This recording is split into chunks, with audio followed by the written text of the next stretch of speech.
Letzte Woche wischt ich an im Büro.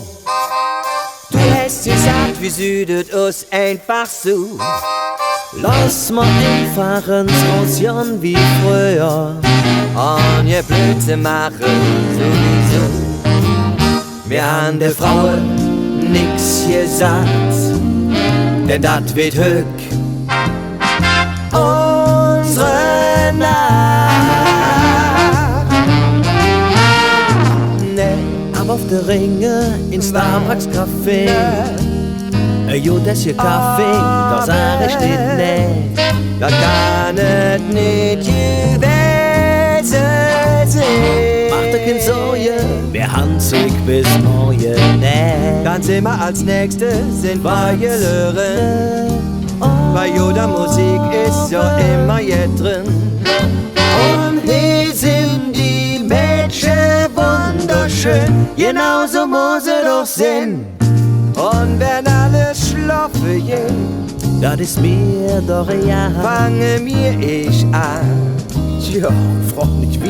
Und die Uhr blieb stand. Wer war das Ding? Und jetzt ist klar, Ganz klar. Prosit Neujahr. Nee, Wir gehen in der Sauna, denn da ist es warm. Und sitzen im Whirlpool, zwei Mädchen im Arm. Nee, was jedet uns da schlecht. Bevor man noch Husschen rühmen, mir richtig schon. Uns kann nichts passieren, denn wir sind ja drum. Zwei Junge wie mir haben die Nas niemals voll. War alles denn nur Fantasie. So ne Abend hatten wir lang nicht mehr.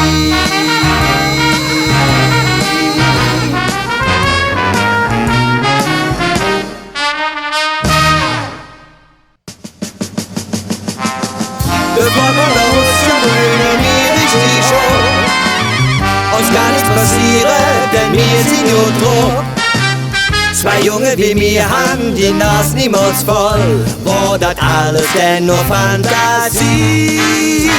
So ne Abend hatten wir lang nicht mehr.